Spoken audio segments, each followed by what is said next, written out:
Today is the 2nd of May, 2026, and I want to tell you why this specific date matters more than anything else that happened in this conflict this week. Not the gas price, though $4.30 per gallon, confirmed by CNN this morning, is itself a story. Not Putin meeting Arakchi in St. Petersburg and publicly praising Iranian courage, though that too is significant, and I will address it. Not Trump's plan to extend the blockade, not Hezbollah's drone strike that killed an Israeli soldier today. Today matters because of a law passed by the United States Congress in 1973, a law designed to prevent exactly the situation that exists right now, and a law whose 60-day clock started the moment the first American bomb fell on Iran on February 28th has just expired. The War Powers Resolution, and with its expiration today, Congress has acquired the specific legal authority to force the President of the United States to end this war. Iran has known this was coming since day one, and today it arrived.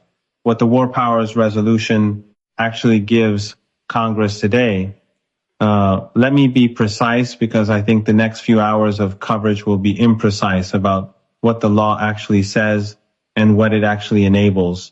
The War Powers Resolution was passed in 1973 over President Nixon's veto in the aftermath of Vietnam.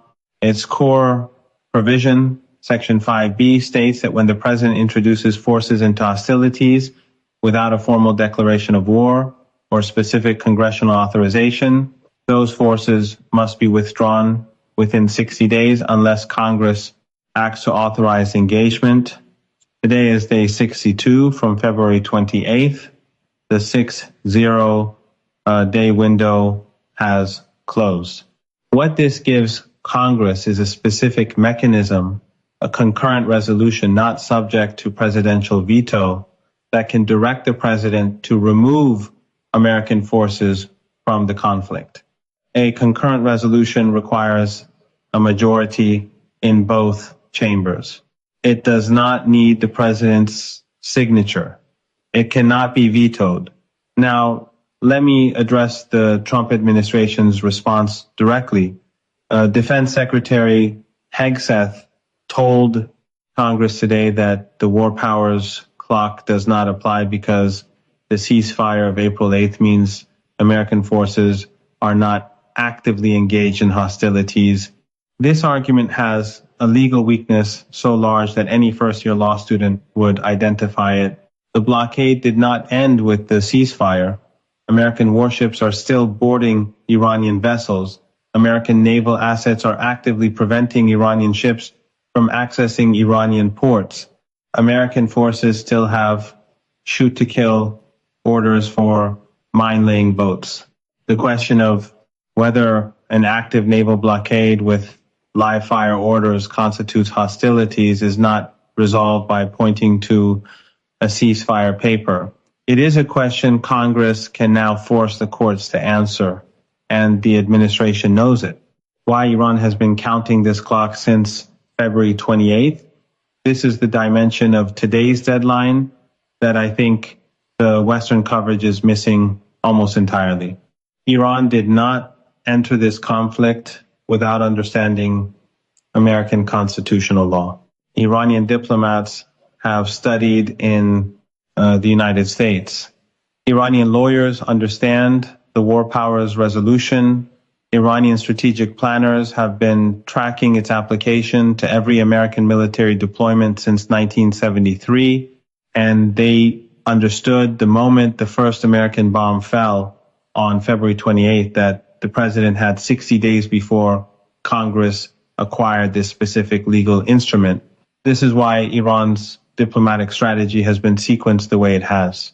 The Arakchi tour, Islamabad, Muscat, Moscow, Islamabad, again, was not random movement. It was a four-country diplomatic offensive timed to mature precisely around the war powers deadline.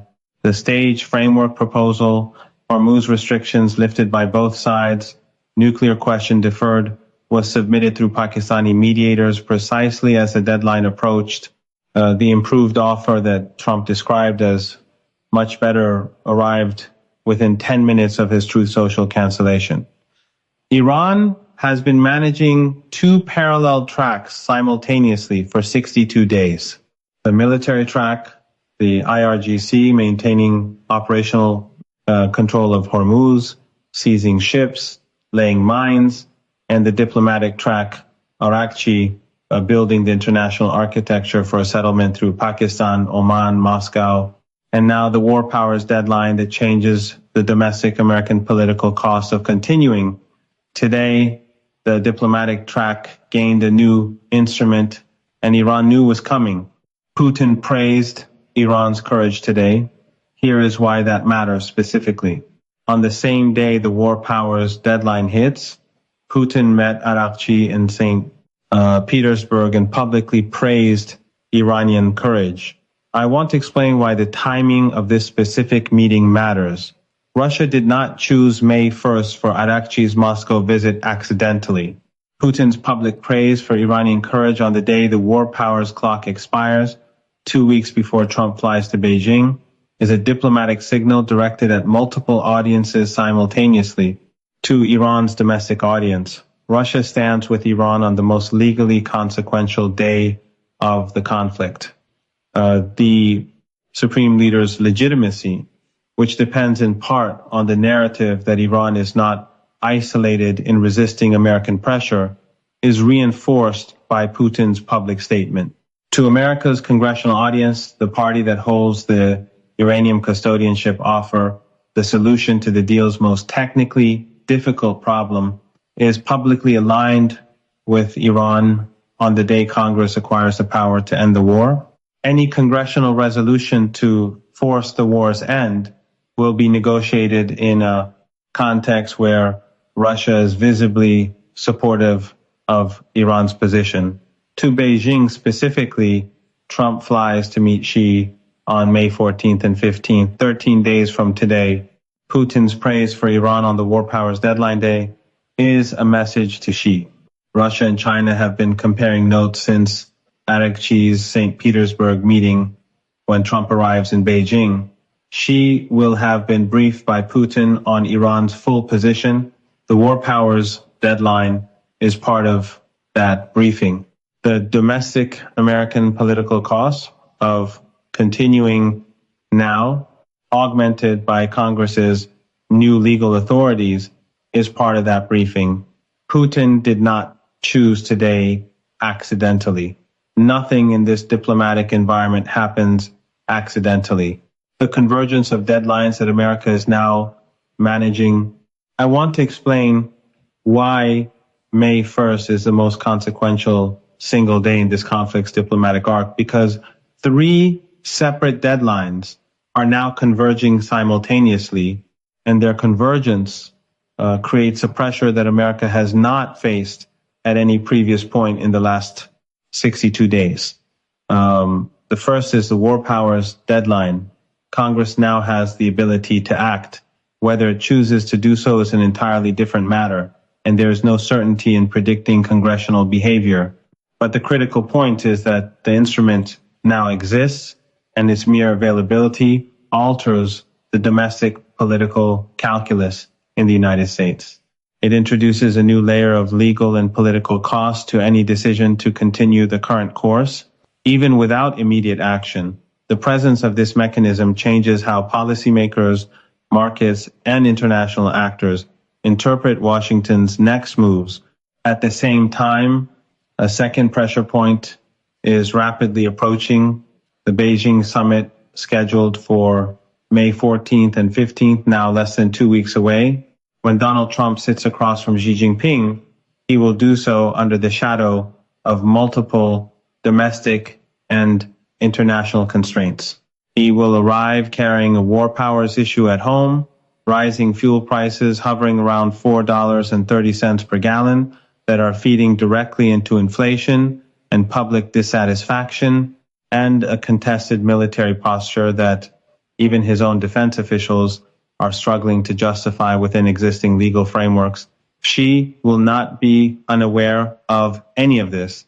These dynamics will have been carefully studied, analyzed, and likely communicated through diplomatic and intelligence channels, particularly with input from Moscow. The war powers deadline is not just a domestic issue. It becomes part of the strategic context shaping how China approaches negotiations at the summit. A third equally important constraint is the approaching Hajj season in late May. Saudi Arabia, the central mediating power in any potential Gulf de-escalation, will soon shift its focus almost entirely to managing one of the largest religious gatherings in the world. Millions of al-Muslimin pilgrims, including many from Iran, will converge on Mecca. This is not simply a religious event. It is a logistical, political, and diplomatic undertaking of immense scale. During this period, Riyadh's bandwidth becomes limited, and its tolerance for regional instability drops significantly. Any escalation during Hajj carries unique and immediate costs. Disruptions to pilgrimage routes, threats to the safety of pilgrims, or pressure on Saudi Arabia to balance its religious responsibilities with geopolitical alignments would place Riyadh in an untenable position. These are costs Saudi leadership is unlikely to accept. As a result, the Hajj season acts as a natural brake on military escalation, independent of American domestic law and separate from great power diplomacy. It is a structural constraint built into the regional calendar itself.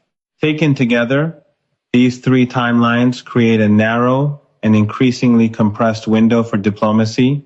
The war powers deadline has already arrived. The Beijing summit is less than 2 weeks away. The Hajj constraint begins to tighten in roughly 4 weeks. The overlap of these factors is not accidental from Tehran's perspective.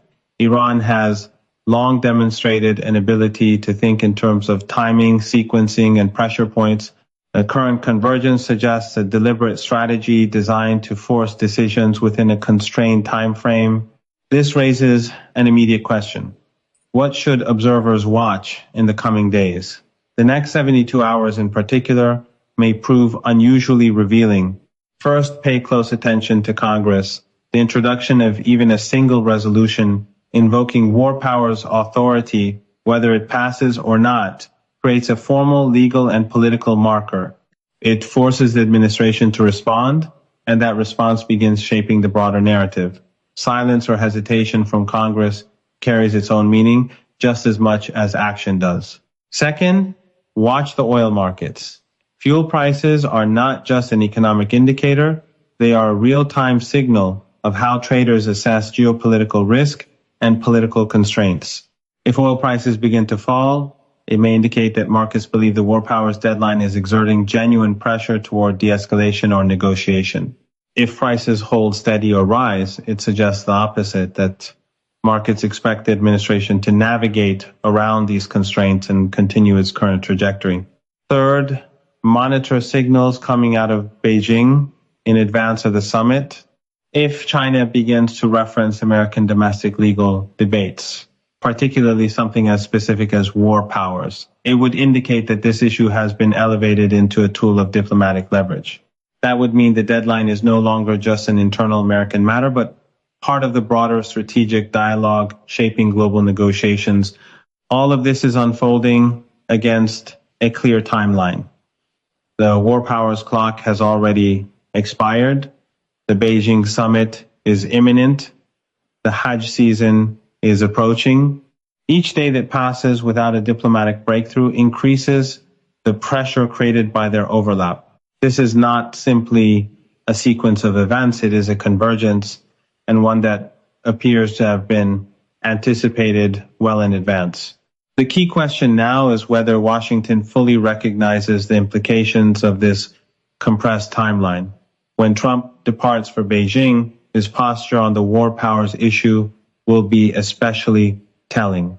It will signal whether he is entering the summit with a coherent strategy shaped by these constraints or reacting to them in real time, in a situation defined by timing, perception, and pressure, that distinction could prove decisive.